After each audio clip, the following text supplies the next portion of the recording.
Bem-vindo a mais um bate-papo, onde a gente vai falar um pouco sobre manejo de irrigação, gestão de irrigação e toda essa seara aí que engloba, né, essa questão que a gente gosta muito, que é o mundo da irrigação. Pessoal, convido a vocês a curtir aí esse vídeo, curte o canal, se inscreve no canal, ativa o sininho aí. Tenho certeza que você não vai ficar querendo perder os conteúdos que a gente está fazendo. Está sendo bem legal, muito didático, né? E muito rico. Uma grande vantagem que a gente tem é que a gente alia muito a parte acadêmica com a prática dos próprios produtores que a gente acompanha, no dia a dia que a gente vive, das consultorias que eu presto aí pela região. Então, eu consigo trazer para vocês os conceitos, trazer de forma prática e linkar isso numa ideia, numa estratégia que faz muito sentido para muitas pessoas. Vamos lá? Tenho certeza que vale um like, hein? Dá a curtida aí e vamos começar. Hoje eu quero falar para vocês a respeito de um pouquinho sobre o solo, de porosidade. Porque o que acontece? Quando a gente vai fazer um projeto de irrigação, até na concepção ainda, bem no início da ideia de falar assim, eu vou irrigar, um dos principais fatores que você tem que saber, além da disponibilidade de água, é como que é o seu solo, tá? Seu solo ele tem uma aptidão melhor ou pior no quesito, no parâmetro irrigação. E uma das coisas que você vai precisar avaliar é a questão da porosidade do seu solo, como que seu solo se comporta, né, nas características físico-hídricas. E a porosidade ela é uma que assim, é uma peça-chave, fundamental para você ter sucesso ou não na sua tomada de decisão, na escolha da sua estratégia. Então, um solo como o meu, trifásico, isso aqui é um solo hipotético, né, em que a gente está aí demonstrando uma partícula, um solo realmente. Vamos pegar uma porção do solo. Então, 45% dele é minerais, são minerais, 25% desse solo é ar, 25% é água, né? E tem um pouquinho de matéria orgânica ali. Às vezes pode ter mais do que 5%, menos do que 5%, aí vai depender das regiões do Brasil, os tipos de solo. Esse daqui é uma partícula, é uma porção hipotética, né, em que representa algo próximo do dia a dia, tá?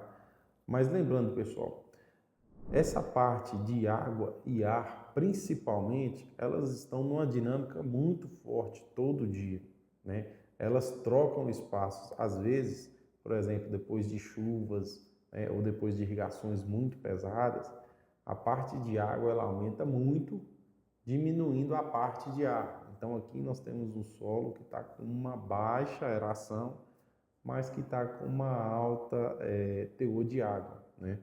E quando eu falo alto, nem quer dizer capacidade de campo não, pode ser água livre no solo ainda que não foi drenada realmente. Então você tem água sobrando nesse solo. Se você tiver, por exemplo, um solo que ele tem um relevo acidentado, isso pode acarretar em erosão, isso pode acarretar em lixiviação de nutrientes também. Então a gente tem que tomar cuidado até que nível de água que a gente deseja no solo, tá, pessoal? Pensando também em microbiota, hoje os biológicos que a gente faz aplicação, capricha no produto, compra um produto de qualidade, feito ali numa fábrica que foi toda preparada para entregar o melhor que se pode ter no mercado hoje, e aí você coloca isso no solo e não cuida do ambiente, pode ser que você inviabiliza muitos biológicos ali, justamente por causa dessa dinâmica aí que você não está trabalhando muito bem, tá? Ou está secando demais e está ficando muito ar, porém está muito seco, ou às vezes está encharcado demais e muitos desses biológicos começam a inviabilizar, tá, pessoal? Lembrando que esse teor de água também ele vai ajudar a influenciar a amplitude térmica. Então, tome cuidado, porque o volume de água vai afetar as temperaturas do seu solo também. Aqui, pessoal, a gente tem falando um pouco sobre a porosidade do solo. Vou colocar aqui o apontador para nós. Paraná, paraná, paraná. Ué, o apontador não quis aparecer agora, não. Entrar em tela cheia. Achei. Vamos lá. Vai sem apontador, vai só com o mouse mesmo. Estou apanhando aqui para a tecnologia. Aqui a gente tem um tipo de solo, então vamos lá. Nesse lado aqui, nessas partículas, ó, não tem poros. É uma rocha mesmo, não é permeável isso aqui. Ó. Tá muito puro sólido. Né? Não porosa, não permeável. Não existe poros. À medida que você vai caminhando para a direita, você tem poros. Mas está vendo que eles não se comunicam?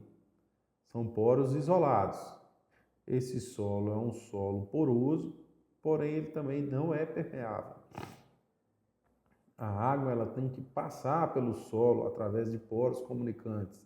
Se seus poros não se comunicam, não adianta nada você ter um solo poroso, porém não permeável. E aí anota essa regra, hein, pessoal? Nem todo solo poroso é muito permeável, tá? Justamente por causa disso. Então, muitas vezes você e seu vizinho têm o mesmo tipo de solo, mas duas condições totalmente diferentes para fazer manejo de irrigação. Ah, Igor, mas como que isso pode acontecer se eu tenho o mesmo volume de poros dele e por que que o meu solo, os poros não comunicam e o dele comunica? Ah, plantio direto é uma, compactação é outra, né? Então, o plantio direto, ele é muito bom para comunicar poro. As raízes que vão infiltrando ali e vão criando canais, né? Já a compactação, ela é muito boa para isolar os poros. E aí você tem dificuldade de infiltração de água na sua área. Tá vendo? Vocês já passaram por essa situação? Comenta aí que eu quero saber. Vamos conversar aí no bate-papo também. Em que você irriga e essa água não infiltra, que provavelmente é compactação do solo. É isso aí que acontece, pessoal. Você tem um solo bom, um teor de argila legal, tem muito microporo, tem macroporo também bem legal, porém com pouca comunicação. Então seu solo vai ter uma dificuldade gigante para fazer essa água infiltrar. A taxa de infiltração sua no solo vai ser muito pequena, tá? E por último aqui, ó, a gente tem ó, poros intercomunicáveis, né? É uma rocha porosa e permeável. Então já é uma situação mais adequada. Então, dessa forma aqui, a água se movimenta, o ar se movimenta pelo solo, existe uma dinâmica muito mais intensa, uma dinâmica maior. E aqui sim, a gente começa a ter partículas de solo, um solo mais sadio, mais bem estruturado, enfim. Vamos falar disso depois. Então, a porosidade do solo refere-se ao volume total de espaços vazios presentes nele. Essa porosidade geralmente oscila entre 30% e 60% do volume total do solo. Existem dois tipos de porosidade, macroporosidade e microporosidade. Pessoal, a macroporosidade são os poros maiores que tem no solo, os verdadeiros espaços vazios maiores. Esses macroporos, eles são fundamentais para a infiltração de água no solo. Então, se você tem solos que tem muito macroporo, a água ali infiltra muito mais fácil, muito mais rápido. Dessa forma, você tem, por exemplo, muito menos escoamento superficial. Agora, se você tem mais microporos, o seu solo ele tem como se fossem várias gavetinhas menores esparramadas. Os microporos são essencialmente mais responsáveis pelo armazenamento de água no solo, tá? Então, um solo com mais microporos armazena mais água, tá bom? Normalmente são solos mais argilosos. Solos mais argilosos têm mais microporos do que macro. Solos mais arenosos têm mais macroporos do que os argilosos.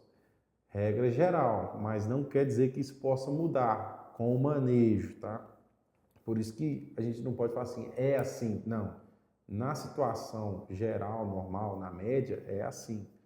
Mas se a gente, por exemplo, a gente consegue trabalhar plantio direto, a gente consegue trabalhar rotação de cultura, né? E isso tudo vai ajudar muito a construção da estrutura do solo, a construção de mais macroporos e mais microporos.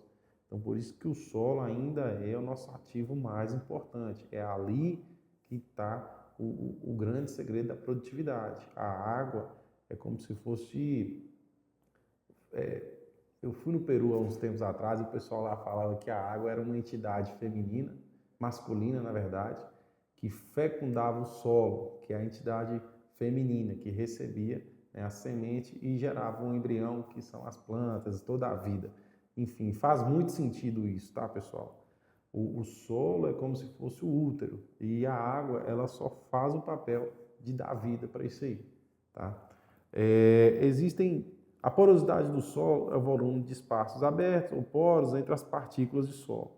Essa característica é crucial para determinar a quantidade de água que o solo pode reter e por quanto tempo ela ficará retida, afetando diretamente a viabilidade de diversos tipos de cultivo. Então aqui, ó, aqui embaixo a gente consegue ver claramente, ó, pessoal, um solo poroso com vários poros comunicantes, né? E aqui ao lado direito, um solo não poroso.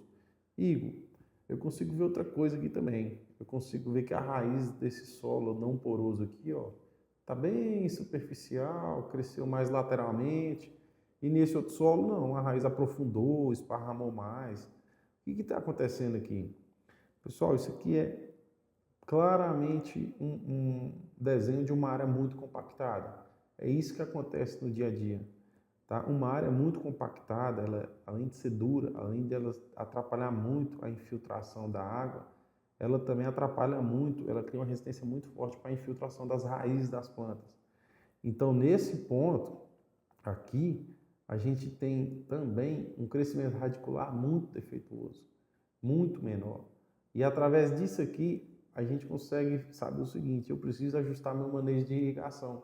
Eu preciso de turnos de rega mais frequentes, porque não adianta eu encher 30, 40 centímetros do solo de água se as raízes da minha planta não passam de 15, 20. Então a minha camada aqui agora, que a gente chama de Z na fórmula lá do cálculo, ela é muito menor. Então a caixa do meu solo, a partir desse momento, ele passa a ser pequeno, ele passa a ser menor. Isso vai influenciar diretamente o manejo de irrigação. Na prática, significa dizer o seguinte: não adianta eu aplicar 15 milímetros a cada 3 dias, vamos dar um exemplo, a cada 3 dias, sendo que meu solo só armazena 10. Dessa forma aí, vamos supor que seja isso, eu precisaria irrigar 10 milímetros a cada 2 dias, em vez de 15 a cada 3. É a mesma quantidade de água, 5 milímetros por dia. Porém, a disponibilidade de água e a caixa do solo não me deixa trabalhar com 15 milímetros, somente 10. Viu como é que é fácil linkar essa questão da parte acadêmica, da porosidade, da física do solo, com o manejo de irrigação do dia a dia? É isso aqui que acontece, pessoal. Então, assim, fica muito didático a gente conseguir mostrar isso aí, casando com o nosso trabalho. Se você gostou dessa dica, curte esse vídeo aí se você não curtiu e se inscreve no canal. Não se esqueça. Aqui agora a gente vai falar um pouquinho, ó. A análise da porosidade do solo permite compreender o fluxo, né? Isso depende do tamanho dos poros e da quantidade. E aqui é o que a gente fala da permeabilidade do solo, tá? Nessa foto aqui, ó, você consegue ver o seguinte, que está jogando bastante água em cima, porém embaixo está pingando pouca água, né? Ela está indo devagar. Um solo com menor quantidade de poros tem uma absorção de água mais lenta, tá, pessoal? E aí o processo de infiltração, ele é mais demorado. Existem solos também com permeabilidade zero, tá? Onde apesar da presença de poros, pelo fato deles não estarem conectados, vai impedir a passagem de líquidos. Então, grava isso na cabeça. Nem sempre um solo poroso é permeável, tá? Os poros precisam se comunicar. E se a gente tiver um solo compactado, a comunicação dos poros vão diminuindo a cada grau de compactação. Então, à medida que você compacta seu solo, sua taxa de infiltração diminui, a permeabilidade do solo diminui, aumentando o escoamento superficial e, consequentemente, a erosão. Pessoal, isso aqui é muito importante. A turma às vezes se preocupa muito com compactação e pensa só em raiz. Não, mas eu tenho pivô aqui, eu tenho pivô. Cara, À medida que seu solo vai compactando, sua irrigação vai ficando muito ruim e suas estratégias de manejo vão ficando cada vez mais limitadas. Então, muito cuidado se seu solo começou a se compactar. Existem graus de compactação. Muitas vezes, se eu não me engano, até 2 megapascal, mais ou menos, quando a gente faz um teste de penetração com penetrômetro, a gente ainda consegue reverter essa compactação através de plantas, né, rotação de cultura, braquiárias, enfim, tem algumas mais adequadas aí. Mas se esse grau de compactação ele começa a se elevar demais, 5, 6, 7 megapascal, aí a gente tem que fazer uma intervenção física mesmo. É subsolador, é um terros, é grade, enfim. Aí nesse ponto aí você vai ter que quebrar seu solo, resetar, desestruturar todo o seu solo e começar novamente toda a estruturação, tá? Porque vai chegar um ponto de compactação, e eu já vi muito isso, umas ilhas dentro de um pivô, ilhas na cultura do milho, que você consegue ver plantas passando sede do lado de plantas que estão muito bem, muito bom. Aí você olha e fala, tá faltando água, tá faltando água. Mas como que tá faltando água se aqui tá bom e aqui tá ruim? O pivô passou normal nos dois. Justamente por isso, porque aqui tem um ponto de compactação e aqui não. Ah, mas como é que isso acontece? O solo não se compacta por igual? Não, isso vai depender muito de máquinas. Um exemplo que eu posso te dar aqui, por exemplo, uma área de abertura, você vai passar uma grade, passa muito veloz, a grade passa em algumas pedras ali, dá uma pulada, e naquele ponto ali ela não passou direito, porque ela deu uma pulada ali. Então aquele ponto ali ficou mais compactado, a grade não pegou na profundidade correta. Esse é só um exemplo, tá? Tem vários. Então, pontos de manobra de trator, de pulverizador, né? Pontos no relevo, onde acumula muita água e essa água fica, aquele ponto ali é um ponto que tende a compactar mais também, né? Se a gente está falando de pastagem irrigada, o animal, o boi, a vaca, enfim, a gente tem que controlar a umidade de entrada desses animais, não pode entrar com solo em capacidade de campo, ali com água livre, ali, eu irriguei de manhã, vou colocar o gado de tarde. Você vai ter muito mais compactação. E se esses animais preferem ficar num ponto só da área, aquele ponto ali vai sofrer muito mais. Então é uma série de raciocínios, a gente consegue partir desse princípio, desse conceito. Porosidade, permeabilidade do solo, macro e microporo, poro comunicante ou não, tá? Se você gostou desse vídeo aí, dá um like aí, comenta e a gente vai continuando trocando ideia aí nas legendas, tá bom, pessoal? Se você não curtiu, se você não se inscreveu, inscreve no canal, que vai ter muita coisa legal daqui para frente. Te vejo na próxima.